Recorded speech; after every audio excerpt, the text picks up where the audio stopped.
I'm Peter Best. Welcome to Meet the Expert, the series of podcasts on swine health management in practice brought to you by Boehringer Ingelheim.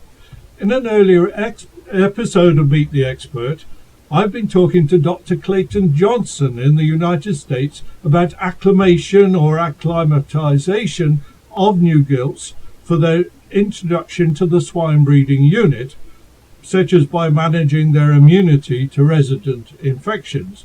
Now in this episode, we'll continue that conversation by discussing, among other things, the facilities and feeding arrangements for the gilt pool. Dr. Johnson is veterinarian partner and director of health at Carthage Veterinary Services, which gives him an expert perspective of gilt preparation in large sow networks in various countries. Welcome again, Dr. Johnson. Thanks, Peter. It's a pleasure to be here. Just to reiterate some fundamentals from our first conversation, please. You said there that the conception rates from our gilts should be the highest of any parity in the herd. That's quite a challenge to us to achieve that. It's a challenge, Peter, but I think it's a very achievable challenge. If we set up our gilt development or our gilt acclimation programs appropriately, we'll have the conception rates that we want on those gilts. They've demonstrated time and time again they can be the best reproductive performers on the farm in terms of conception rates and farrow rates. They've also demonstrated that if they aren't the best conception rates and farrow rates, there's an opportunity there for us to go work on. And to achieve this is a matter of making sure the gilt's resistant to certain infections by the time of insemination. That's one of the critical steps, Peter, but honestly, to achieve that, really everything has to be going right within our gilt populations. We certainly need to manage the health of those animals effectively. We can't have those gilts at the time of reproduction have their immune system be taking more of the energy, more of the nutrients available to that gilt than what we would normally expect. You know, some maintenance level of energy and nutrients and vitamins are going to go to the immune system, but we really don't want the immune system begging for extra. We want all the extra at that point going into reproductive focus. We want that extra energy all shunted into the reproductive goals for that animal. We also really need to think about the reproductive preparation for those animals. We may have the health program perfectly figured out, but if we aren't doing boar exposure at a right age, if we aren't doing that every single day, consistently doing the boar exposure, if we aren't doing our heat checks appropriately to make sure we get a heat no service on every gilt before we actually breed them, we won't have the performance results we want, even if the health program is dialed in very well. Now, you described to me in our first conversation you would break down the process in a way to gilt development and gilt acclimation. And the gilt development is the physical body, and the acclimation is the health of the animal, in matching that to the herd, if you could say it that way. Can I ask, when you're bringing the gilts in the situation we're describing, are we bringing them in directly to the proximity of the sow herd, or are we bringing them into an isolation quarters at some distance away? Where are we bringing them to, and at what age, ideally? Yeah, ideal situation, Peter, I would tell you, we do want to bring them into some sort of isolation facility where if something happens to the health of those animals on the transport to your farm, you have the ability to identify that and remove those animals from your farm before they bring that pathogen into your resident herd. We typically would bring in gilts as weaned pigs, and we really would recommend that so that the health acclimation process can begin as early as possible in that gilt's life. So best case scenario, Peter, I want an isolation barn that is separate from my main farm. It may be connected to the main farm, but we have that connected door locked most of the time while those gilts are under quarantine, and we want to bring them in as weaned gilts 3 weeks of age. Now that isolation, therefore, has got to be a physical isolation, quite obviously, where they will stay for how long, from 3 weeks until when? Yeah, minimum would be 4 weeks, but most common I see producers do is they'll build an isolation barn that'll hold more than one group of gilts at a time. And when I say group of gilts, I'm most commonly talking about 4 weeks worth of gilts. So we would bring in gilts every 4 weeks, and we would always have the youngest two groups of gilts that we have on site. Those two youngest groups would always be in that isolation or quarantine barn. I got you. And then you're transferring them to a gilt developer unit, or where do they go to from there? Yeah, that's exactly right. They would go to a gilt developer unit, which on many farms really is just a finishing barn, a commercial finishing barn that is set up with varying sizes of pens and varying feed lines and feeder setups to ultimately try and help prepare those gilts from a reproductive standpoint. We'll graduate those gilts through the gilt developer. We'll move them from one stage to the next as we bring in new groups of gilts, and that existing group gets older and older. And from a farm staffing perspective, who has charge of the isolation and who does the work in the developer? That's a great question, Peter, and there's certainly not a universal answer. I would tell you that producers, to have good gilt performance, producers and veterinarians, first and foremost, must value their gilts. So many times, Peter, we see farms and producers who look at gilts kind of like the McDonald's napkin. And the example I'm using here is when I go to McDonald's, I may grab 4 napkins because I think I might need 1 or 2. Well, producers sometimes will see their gilt population the same way. Well, I'll grab a bunch of them because I may need a couple of them. Those gilts are precious, precious items. They're the future of your farm. You have to value them, and you have to designate caretakers to take care of them. I do think for a farm that is 5,000 head and greater, Peter, that gilt development job is a full-time job. And certainly the isolation is one of the easiest areas of the farm to have problems that go unnoticed in, because you'll only have generally one person going into that area every day to look at those animals, do the chores, make sure the food, water, and treatments are all good, collect the testing samples if we need to. But it's not like the rest of your gilt developer or your gestation or your farrowing, where your manager will be walking through every day, and your section leads walk through every day, and lots of people have a chance to catch problems. You need to put somebody you trust and somebody who has good observational skills assigned to your isolation building, because they will be your eyes and ears. The other thing I encourage producers to look at, Peter, is to look at camera opportunities. Can you put the live surveillance cameras into your isolation unit so you can visualize those animals without physically going in there? You can identify out-of-feed events. You can identify situations that maybe aren't up to your expectation in terms of pig management and act on it. But I would tell you it's one of the biggest challenges we run into, Peter, when producers assign new employees or employees that maybe are not experienced enough to take on the responsibility of owning that isolation unit, knowing how to identify problems, diagnose them, and ultimately address the root cause of them. You're signing yourself up for some gilt development challenges. And nothing's more frustrating than when you open the door to that isolation barn and you bring a group of gilts out of that isolation barn that looked beautiful going in at 3 weeks of age, and now at maybe 11 weeks of age, they're coming out of there not looking beautiful anymore. And that's the future of your farm. What they look like, that's what your performance is going to look like in the future. Okay. Yeah, so when they go in the isolation and then the developer, Dr. Johnson, what's your recommendation on identifying those animals? Do we need individual ID? We typically don't do individual ID unless those animals are purebred animals. So unless they're pedigreed animals that we really want to track the lineage of their mothers and their fathers over time, we typically won't do individual animal ID at that point, Peter.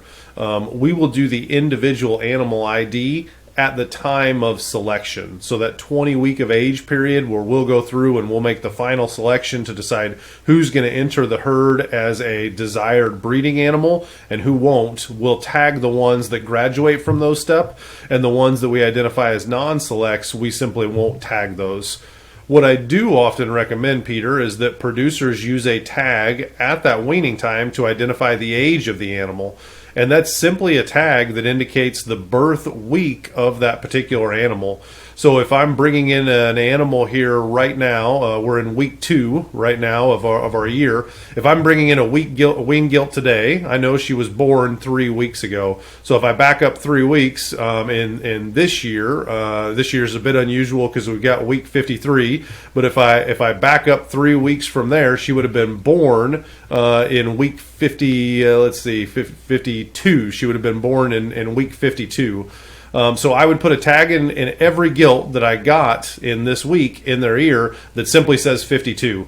And that tag isn't their individual animal ID, but that tag serves as a visual reference for the rest of that animal's life of the exact age of that animal. And that's critical as we think about the flow through the gilt development and acclimation and breeding process.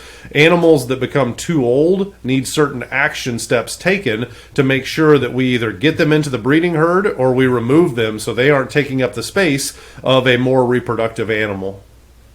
But I'm also thinking your tested surveillance you mentioned before, both in isolation and developer, batched samples, I assume, not individual samples, for not individually identifying, but to have age visual signal of the age of the animals, that's very helpful to the guy or girl collecting those samples, isn't it? It is. It helps you to understand that you're getting the samples from the correct animal.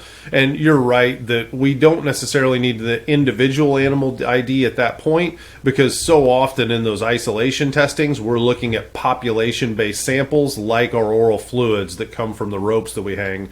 Those oral fluids are going to collect samples from numerous different pigs, and we really are just interested to make sure the samples come from the right group, not necessarily a specific individual animal within that group. I'm with. So are we taking samples weekly as a matter of course in isolation? What's the caretaker of that isolation quarters, what are you asking them to be doing? For PED and the swine enteric coronaviruses, we'll typically test those very early in isolation. So about 1 week after entry into isolation, we'll do the oral fluids for PED because we'd expect those to be positive early. For PERS, we may wait a little bit longer. We may extend that out to the 3-week time frame. We wouldn't necessarily collect samples every week. We would target a specific week post-introduction for that particular pathogen where we think the animals should be positive if they're going to have been exposed during the transport to our farm. And at the same time, we want to get that done as soon as we can so that if they are positive, we get them away from our sow farm as quickly as possible. And you talked about using cameras, and I like that idea. What advice, instruction, or whatever is the right word to give to the caretakers? Who's monitoring the cameras and what are they doing with what they see? Yeah, I think, the cameras can be a bit controversial, so we do want to limit the number of people who have access to those.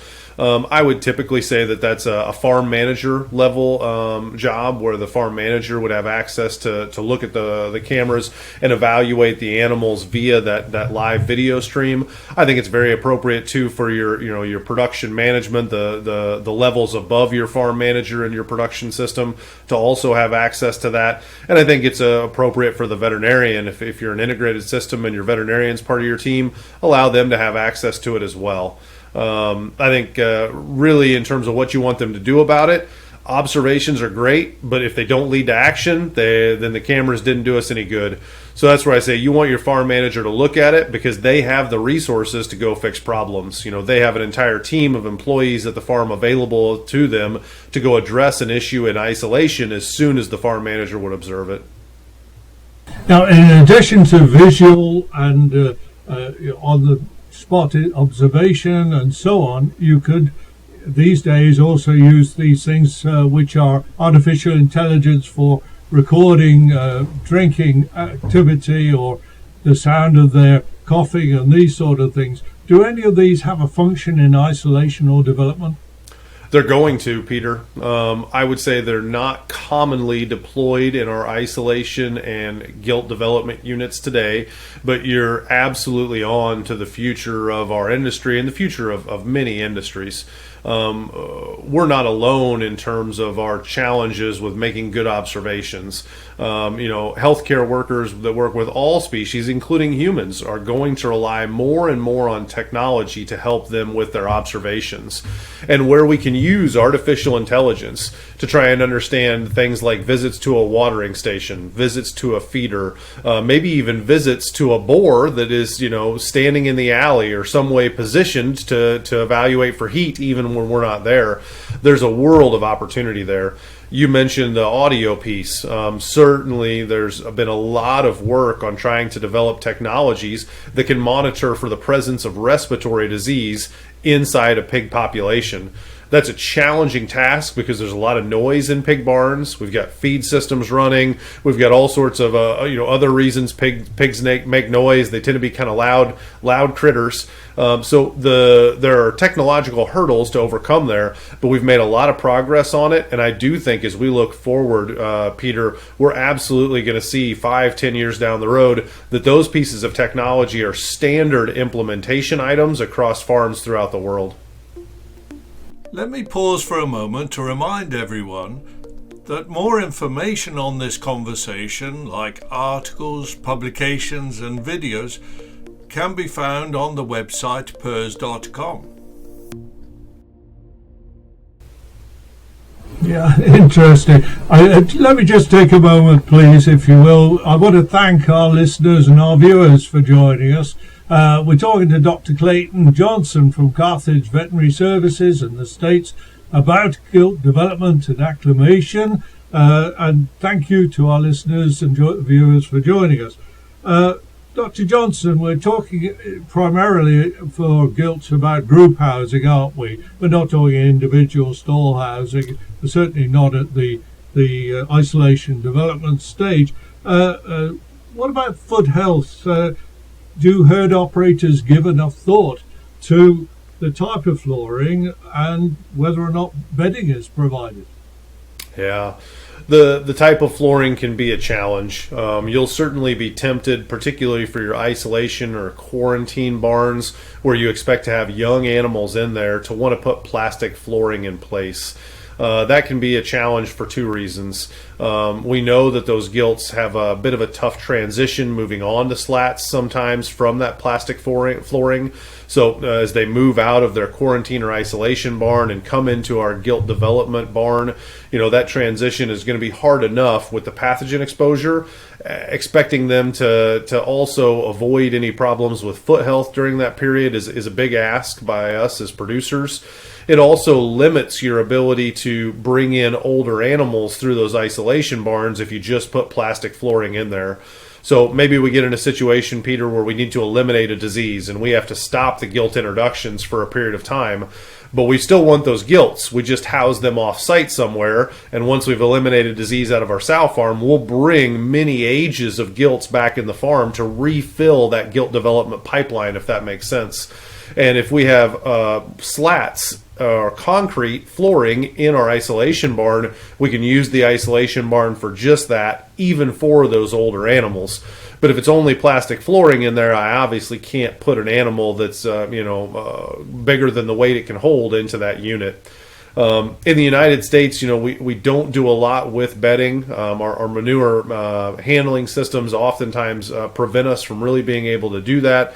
Certainly, we recognize that's a bit of a challenge. We're asking animals to walk on concrete, and that's a difficult thing for them to do. We really need to be vigilant of foot health. We need our caretakers to understand what various lesions of the foot look like, and ultimately how we want to address them. What sort of topical therapies are there to try and help that foot recover? What sort of systemic therapies may be necessary to prevent the development of a systemic infection? Because those foot issues can absolutely destroy your gilt retention rate. What I mean by that is those gilts may come into your herd, you may breed them, but you may not be able to keep them long term because their lameness is an issue, their structure is an issue, and ultimately the root cause is that foot health problem.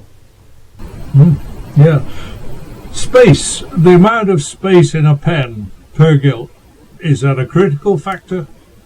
Absolutely critical factor, Peter. pigs are very much like goldfish in that they will often grow to the container size that you place them in. And certainly when we think about space, we also think about water cup space. We think about feeder space. That space need is very dynamic. And that's obvious if you think about how the size of a pig changes from a 6 kilogram wean pig all the way up to a 135 kilogram pig that you may say I want to breed. The space needs, the volume of space needs for each individual animal are so great that we're going to make our facility design be customized to the space needs of the pig. For a wean pig, we're probably looking at somewhere around 0.35 square meters per pig, Peter, that we would build into those, isolation facilities. So we'd build those to house those animals at that space. So 3 weaners per meter squared. Yeah, somewhere around there. I certainly wouldn't go any tighter than that. Let's put it that way. And it depends on how long you'd like to keep them in that isolation barn. I'm with you. And quarantine quarters for gilts in isolation and development. What special measures, if any, do we need for fresh air, ventilation, and so on? What do we need to be doing to give them the right start in life? Yeah, we will typically, from a ventilation standpoint, follow the same goals that we have for our growing pigs. So we'll have a minimum ventilation need, a certain amount of cubic feet or cubic meters of air that we need to move every single minute for those animals. That minimum ventilation need becomes critical in this time of year in the winter because we know that that's the only air we're moving. And minimum ventilation is simply meant to remove humidity and gases from the air. Those are the 2 goals of minimum ventilation, to keep that air fresh and to keep the humidity in the barn low. If we move too much air this time of year, we run a chance of drafting or chilling the pigs, or we're just burning too much propane. We're wasting too much money on the expense to heat that barn. So dialing in that ventilation is really important for our gilts, the same as it is for our growing pigs. Fortunately, on the ventilation side, we can follow a lot of the same targets and rules and expectations for our gilts as we do for our growing pigs. But in the development unit, we're also using the housing to stimulate the gilt towards estrus. Is our ventilation helping or hindering us with that stimulation? Great question. One of the examples that I'll often use with producers is if we have a problem with ventilation, one of the most common problems can be too much ammonia in the air. How does ammonia work in the pig? Well, ammonia actually helps to paralyze some of the receptors that will be responsible for smell. We notice it when we are in an area of too much ammonia as people. Our sense of smell is going to be negatively impacted by that ammonia. The gilts are going to be the same way. Why is that important? Smell is a huge component of reproduction. We don't appreciate it as people because we don't smell as good as pigs do. But if that gilt can't smell, she loses the ability to detect those boar pheromones. She may see the boar, she may recognize he's a boar, but if she loses the ability to smell those very special pheromones that are put out by the males in any species, and in this case boars, we're going to lose some of the power of that boar exposure. Simply put, if our ventilation is not correct, we may really have a negative impact on our ability to acclimate that gilt, or I should say develop that gilt, when we start that boar exposure process. We may not be able to detect when she's in heat because she can't smell the pheromones to then display the clinical signs of estrus. In addition to boar exposure, what sort of stimulus are you using in your Carthage units? Are you remixing groups just to change the peck order, or do any of those things that we've always done? Yeah, it depends on the age of those gilts, Peter. We'll start the boar exposure at about 165 days of age. And that boar exposure will continue daily for a period of, let's call it at least 6 weeks. And then at that point, we're going to look to those animals that haven't shown us any clinical signs of heat, and we're going to think, all right, what do we need to do to try and express heat in these animals? That's when we'll go to that mixing step. We'll do a mixing events to try and bring heat out in those animals. And that's where those ear tags that I mentioned that identify the age of the gilt can be critical. that helps you to keep on track, because you can look at a gilt and say, okay, is she still in the window where only boar exposure is appropriate, or is she at an age now where we need to do some mixing because we've got to progress her through the program? And if she doesn't graduate to the next step, eventually we cull her out because she's identified to us that she's not a great reproductive animal, and it's just time to move on and look at another gilt for our breeds for that week. And once gilts show estrus or estrus, as I would say, are they grouped in a new pen, which is your gilt pool, or how does that work? It depends, Peter. If that gilt is young and, say, in our world, less than 280 pounds, in kilograms, I believe that would be somewhere in the about 120 to 125 kilogram range.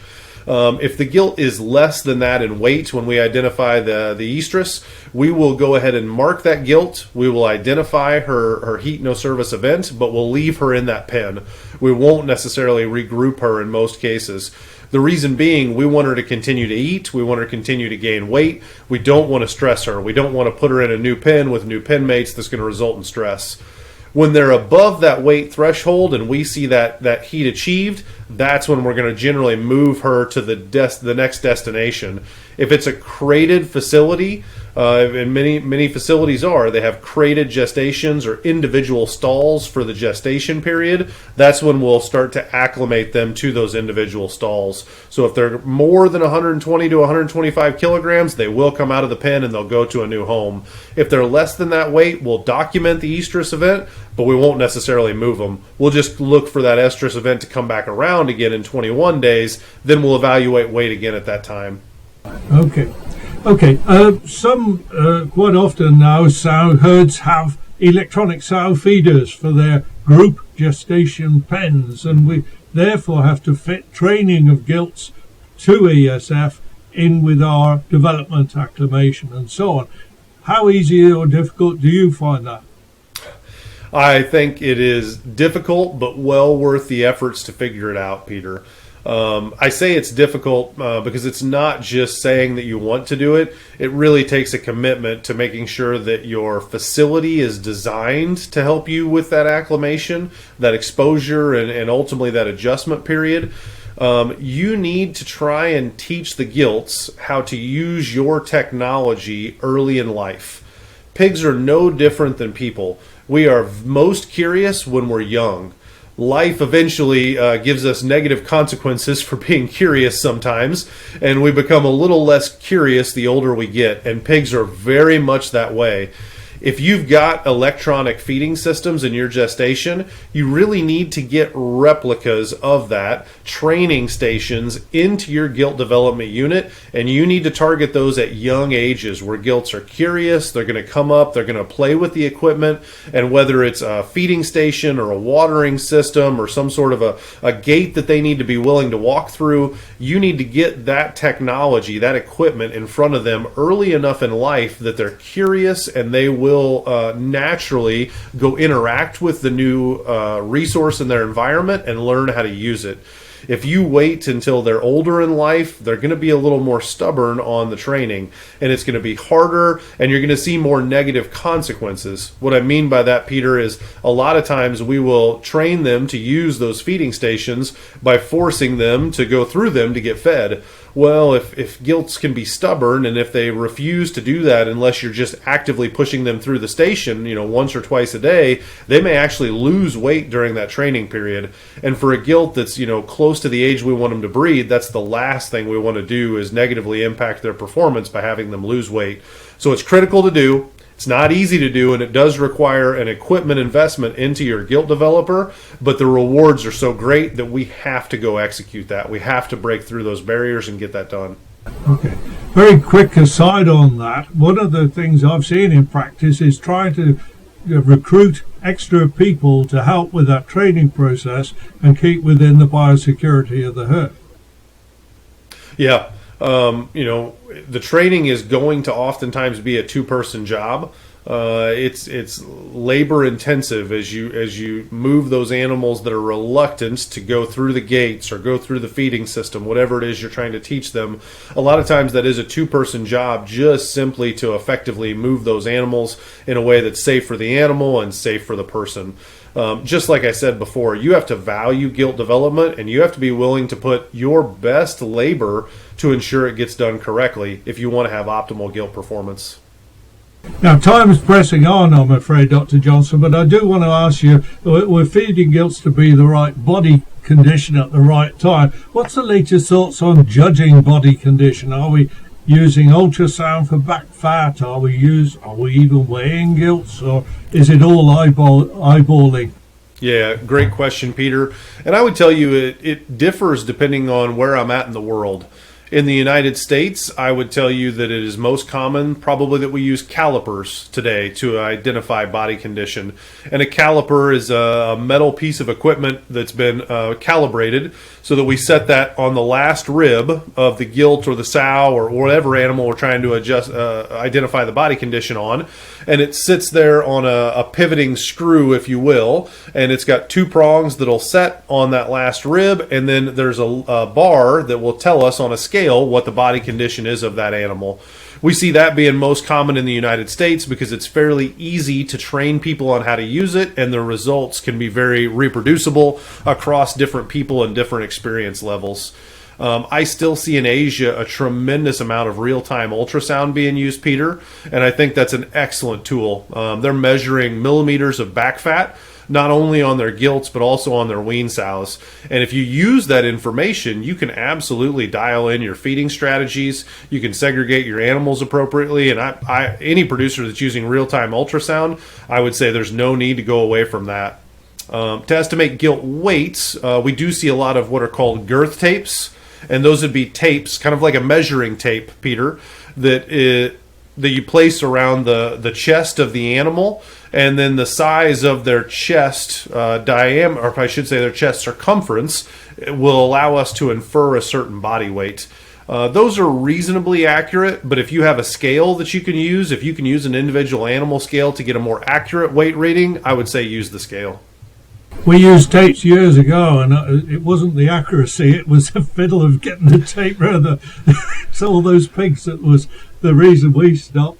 But anyway, I'm going to go on to feeds themselves then, please. Ideally, I guess we'd have feeds formulated specially for gilts, and for gilts before and after breeding and so on. If we did that in an ideal world, would these feeds have special characteristics that you would be able to identify? What would they contain? Protein, energy, what? Yeah, and I am certainly not a nutritionist, so there are people far more qualified to answer this than me. But from my perspective, Peter, the feedback I get from nutritionists is during the nursery feeding phases, we really don't make any sort of adjustments to the diets compared to commercial pigs. So for the first 8 weeks post-weaning or so, the diets will mimic commercial pig diets for that age. Once we get into the finishing stage, we will increase some of the nutrient levels, maybe some of the amino acid levels. Specific amino acids like lysine may be increased relative to commercial pig diets for those growing gilts. And in gestation, I think we typically are going to see just one diet fed in gestation. We won't see a lot of top dressing or anything unique. Lactation is where we get again into kind of a differentiation area.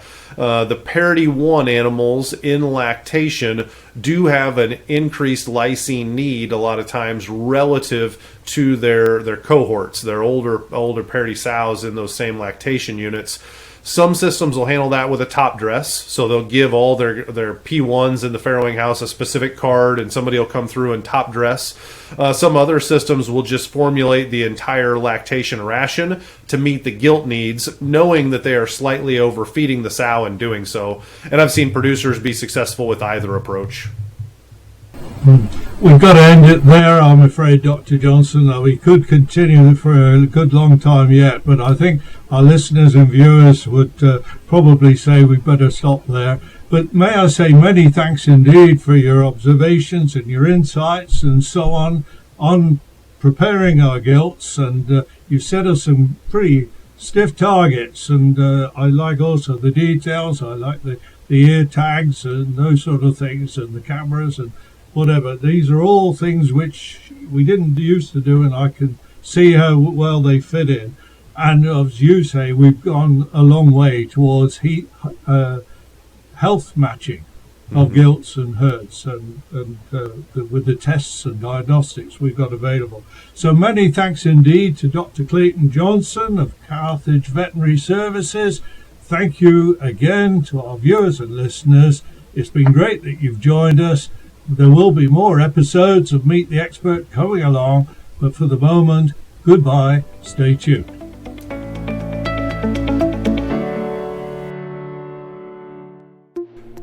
We want to remind you that more information on this conversation, like articles, publications and videos, can be found on the website pers.com.